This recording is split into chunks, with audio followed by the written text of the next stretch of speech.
पा रहे हैं, स्ट्रक्चर्स को आपने, कुछ फ्रेजेस को, कुछ क्लॉजेस को, कुछ सेंटेंसेस को आपने समझाया, ठीक है। तो ये स्ट्रक्चर पर फोकस करती है कि भाई इस तरह की सिचुएशन, सॉरी सिचुएशन की बात नहीं हो रही है, इस तरह के जगह पर स्ट्रक्चर ये वाला यूज होगा, तो आपने कुछ सेंटेंसेस को रटवा दिया एक तरीके से। Alternative to the direct method, alternate है a scientific selection and grading of structures patterns of sentence vocabulary. कुछ वोकैब से इस तरह के कुछ स्ट्रक्चर बनते हैं, इस जगह पर यूज कर सकते हो। तो ये लिमिटेड अप्रोच हुई, बहुत ज्यादा सक्सेसफुल नहीं होगा, ठीक है बात। इसी को रिप्लेस करने के लिए कम्युनिकेटिव लैंग्वेज टीचिंग की बात हुई। अब आ जाता है सिचुएशनल अप्रोच, या इसको सिचुएशनल लैंग्वेज टीचिंग भी कह देते हैं। ये आपका सिचुएशन से या कॉन्टेक्स्ट से रिलेटेड है। मान लीजिए आप सब्जी लेने गए हैं, तो वहां से रिलेटेड आपने बच्चे को 2-4 सेंटेंसेस का वहां इस्तेमाल किया या उस लैंग्वेज का इस्तेमाल किया, तो उस सिचुएशन से रिलेटेड जितने भी वर्ड्स होंगे या जो तरीका होगा वो ग्रैब कर लेगा बच्चा। तो सिचुएशन में आप यूज कर रहे हैं, ठीक है। वॉशरूम जाना है बच्चे को, तो वो उस तरह के वाक्य को इस्तेमाल करेगा, तो इस सिचुएशन से रिलेटेड होगा।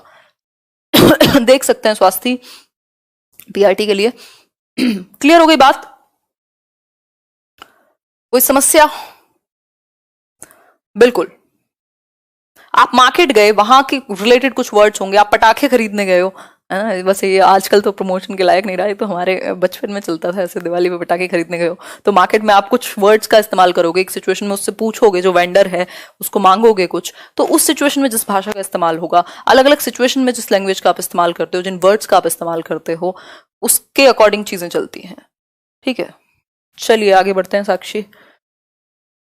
नेचुरल अप्रोच ऑफ टीचिंग, ये इंपॉर्टेंट है, इस पर एक आध क्वेश्चन जनरली पूछ लेता है घुमा फिरा के। ये जो बेसिकली स्पेशली लैंग्वेज 1 जिन्होंने चूज किया होगा, natural approach of teaching English was developed by Tracy Terrell and Stephen Krashen. अभी भी जिंदा हैं स्टीफन क्रैशन, इनके बहुत सारे लेक्चर्स आप सुन सकते हैं, यूट्यूब पर भी अवेलेबल होंगे, ठीक। खैर रहने दीजिएगा, आपको सीटेट में लेक्चर नहीं आएंगे, ठीक है। तो ये हमारे जैसे खाली लोगों का काम है, ठीक। तो ट्रेसी टेरल और स्टीफन क्रैशन ने, इन्होंने हाइपोथेसिस भी दी है कि आप लैंग्वेज को एक्वायर कर सकते हैं नेचुरली यूज करके। नेचुरल अप्रोच इस बात पर फोकस करती है, नेचुरल एनवायरनमेंट दे करके, जैसे मदर टंग को करते हैं हम। इसमें इनकी 5 हाइपोथेसिस हैं। नेचुरल ऑर्डर हाइपोथेसिस कि भाई जो लैंग्वेज स्किल्स हैं वो नेचुरली आनी चाहिए, आप रटवाने में ना लगे हों। जो एक सीक्वेंस है आपका LSRW का, उस तरीके से नेचुरली आप यूज करें लैंग्वेज को, वो वैसे एक्वायर करेंगे बच्चे। एक्विजिशन बेहतर है लर्निंग से, इन्होंने ये कहा है लर्निंग से बेहतर क्या है, एक्विजिशन। क्योंकि एक्विजिशन में क्या होता है, आप सबकॉन्शियसली एक्वायर कर लेते हैं लैंग्वेज को। मॉनिटर हाइपोथेसिस है, जब आप थोड़ी बहुत जो आपका ज्ञान है भाषा का, वो मॉनिटर करता है आपको। जब आप मान लीजिए आपने थोड़ी सी लैंग्वेज जानते हैं, आपने कुछ रूल्स बेसिक पता है आपको, जब आप गलत यूज कर देते हैं लैंग्वेज, तो आप अपने आप से एक मॉनिटर होता है आपके दिमाग में जो चलेगा, जो काम कर जाएगा, यार यहां मैंने ना ये गलती की है, तो वो मॉनिटर करने का काम करेगा। वहां जो आपकी लैंग्वेज की बेसिक नॉलेज है वो मॉनिटर करने का काम करती है। एरर्स को, जो थोड़े बहुत एरर्स हैं उनको साइड कर देती है, सारे नहीं बट बहुत हद तक, ठीक है बात। अभी बता देंगे ईमेल आईडी। इनपुट हाइपोथेसिस होती है जो टीचर को इनपुट देना है लैंग्वेज को लेकर के, तो बच्चे का जितना करंट लेवल है उससे +1, उससे थोड़ा सा ऊपर, क्योंकि आप उससे नीचे देंगे तो कोई फायदा नहीं है, उतना ही देंगे तो भी वो बहुत ज्यादा बोर्ड फील कर सकता है, लेकिन +1 करेंगे तो वो थोड़ा सा उसका लेवल अप होगा उससे, ठीक। अफेक्टिव फिल्टर हाइपोथेसिस है कि आपके जो इमोशंस हैं, यदि आप बहुत ज्यादा सकभगाए हुए हैं या थोड़े से कॉन्शियस हैं, तो लैंग्वेज को यूज करने में प्रॉब्लम होगी।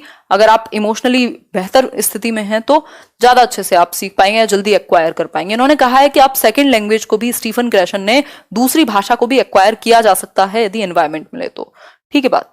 तो ये एक बेसिक सी बात हुई, छोटी छोटी चीजें थी इस सेशन में, कोई बहुत बड़ा तोप हमने मारा नहीं है, बट कुछ कुछ चीजें डिस्कस की हैं। इनमें से 3 चीजें बहुत इंपॉर्टेंट हैं।